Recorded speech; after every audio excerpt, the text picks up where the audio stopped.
నువ్వు వచ్చి అనగానే గంతులు అయ్యి కుసేపు మేడ తోడ రుద్దుకోగానే జనం పిచ్చాళ్ళా? నీ డ్రామాలు చూడలేదా? నువ్వు ప్యాకేజ్ తీసుకుని వచ్చి చంద్రబాబు నాయుడు తరఫున మాడతావు నీ రాష్ట్ర ప్రజలకు తెలవదా? నువ్వు వచ్చింది ప్యాకేజీ కోసం కదా. ఏం చెప్తాడు? అర్థం బద్ధం లేని మాటలు. చేతనేం చేసుకో. నువ్వు మాకు వార్నింగ్లు ఇచ్చే జగన్మోహన్ రెడ్డి స్థాయి ఎక్కడ, నీ స్థాయి ఎక్కడ? జగన్మోహన్ రెడ్డి గారికి వార్నింగ్లు ఇచ్చి ఆయన భయపెట్టే స్థాయి అనేది. జగన్మోహన్ రెడ్డి గారి చిటికిన కాలు గోరు సరి చేయరు వీళ్ళందరూ. నేను 4 సార్లు శాసనసభ్యుడికి వెళ్ళి నువ్వు గుర్తించాలంటే ఏం చేయాలి? కొడాలని, పేరు నాని, ఆళ్ళనాని అని. మేము కూడా ఇక ప్రజాశాంతి నీ పార్టీలో చేరి 6 చోట్ల పోటీ చేసి 6 చోట్ల ఓడిపోతే అప్పుడు గుర్తిస్తావు మమ్మల్ని, నీకన్నా ఎక్కువ ఓడిపోయావని. అదేలేవే జనసేన, ప్రజాసేన, పవన్ కళ్యాణ్ వీళ్ళంతా ఒకటి కాదా? ఇదంతా ఒక బ్యాచ్ కాదా? చంద్రబాబు నాయుడు, తెలుగుదేశం, తెలుగు శాంతి సేనది, తెలుగు శాంతి సేన ముగ్గురు కలిసి అలయన్స్ అయిపోతే బెటరు. ఆయన అంతర్జాతీయ అధ్యక్షుడిగా పాల్ గారు ఉంటాడు, జాతీయ అధ్యక్షుడిగా చంద్రబాబు ఉంటాడు, ఈ రాష్ట్రానికి అధ్యక్షుడిగా ఈయన ఉంటాడు యాక్టరు.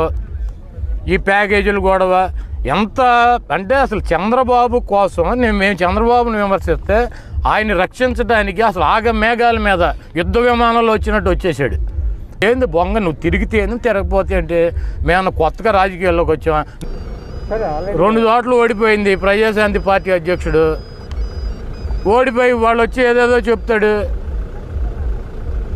ఇట్లాంటి పార్టీలు ఎన్ని వచ్చినాయి, ఎన్ని కాలగర్భంలో కలిసిపోయినాయి. ఇదో కొత్త వింత. ఒక రాజకీయ పార్టీ పెట్టి ఇంత వ్యాపారం చేయొచ్చు అని చెప్పి చూపించినటువంటి ఆదర్శ పురుషుడు. వకీల్ సాబ్ చెప్పమన్నాడని జగన్మోహన్ రెడ్డి గారికి. వకీల్ సాబ్ అంటే జగన్మోహన్ రెడ్డి గారికి ఏం తెలుసు? నువ్వేమో వకీల్ సాబ్ అనుకున్నావు, జనమేమో షకీలా షాబ్ అన్నారా? నువ్వేమో వకీల్ షాబు, జనమేమో షకీలా షాబ్ అనుకుంటున్నారు నిన్ను. ఏం చెప్పాలి? ఏమంటే ఒక యాక్టర్ వచ్చాడు ప్యాకేజీ పట్టుకుని 35,000 ఇమ్మన్నాడు. ఆయన పార్ట్నర్ మాత్రం ముంచేసినప్పుడు మొత్తం ఇంటికాడ పడుకున్నాడు ప్యాకేజ్ తీసుకుని. నువ్వే వెళ్ళి చెప్పు. స్పెషల్ ఫ్లైట్ వేసుకుని లుంగి కట్టుకుని వచ్చి గతంలో ముఖ్యమంత్రి చెప్పాడు. మేమెందుకు చెప్పటం? బోర్డు లింగాలు నువ్వు ఉన్నావుగా, బొక్కలో లింగానివి. నువ్వు వచ్చే చెప్పు. లుంగి కట్టుకుని స్పెషల్ ఫ్లైట్ దిగిపోయి ముఖ్యమంత్రి గారి దగ్గరికి వెళ్ళి మాట్లాడుకో. నువ్వేం చెప్పాలనుకుంటావు, ఆయన ఏం చెబుతాడో మీ ఇద్దరికి సెట్ అయింది అనుకో. బయటకు వచ్చి సూపరో డోపరో జగన్మోహన్ రెడ్డి గారు అని చెప్పి వెళ్ళిపోవచ్చు. మాకేం కర్మ? ఇట్లాంటి యాక్టర్లు పనికి మాలినాడు రోడ్లు కూడా బోల్డ్ మంది తిరుగుతూ ఉంటారు. నిన్ను ఆపాల్సిన అవసరం లేదు, నిన్ను పట్టించుకోవాల్సినటువంటి అవసరం లేదు. ముట్టడిస్తే అసెంబ్లీలోకి రానివారు జనం, నిన్ను ముట్టడించి బయటపడేశారు. నువ్వు అసెంబ్లీ చుట్టూ ముట్టడించక లోపలికి వస్తావు. ఎవడు ఊరుకుంటాడు? ఈ రాష్ట్రంలో బోడిలింగం ఎవడో భీమవరం వెళ్ళి అడిగితే చెబుతారు, గాజువాకి వెళ్ళి అడిగితే చెబుతారు. ఈ రాష్ట్రంలో మహాశివలింగం ఎవరో జగన్మోహన్ రెడ్డి గారిని ఏ స్థాయిలో పెట్టారో ఈ రాష్ట్ర ప్రజలను అడిగితే చెబుతారు. సిగ్గులేదు. 4 పార్టీలు కలిసి పోటీ చేసావు. నువ్వు బోడిలింగం అని నేలకేసి కొడితే నేను శివలింగాన్ని, ఆయన బోడిలింగం అంటాడు.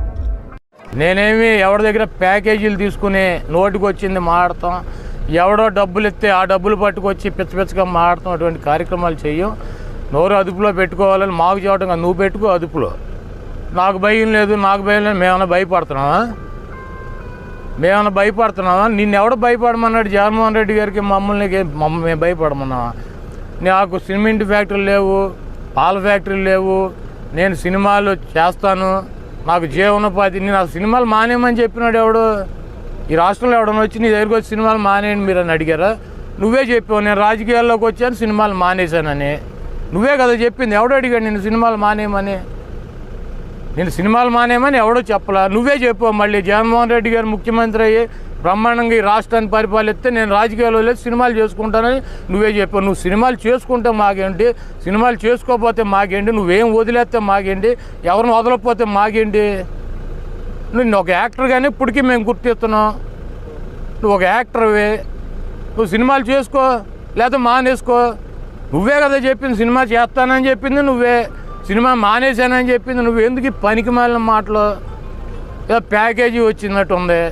వచ్చాడు ఊరినే దత్తపుత్రుని ఒక పక్కకేను సొంత పుత్రుని ఒక పక్కకి పంపాడు. జోగి రాసుకుంటే బూడిద రాదు జిల్లాలో. ఆ బూడిదంతా మేము ఎత్తుకోలేదు రావాలి. ఎందుకు పనికి మాలిన మాటలు?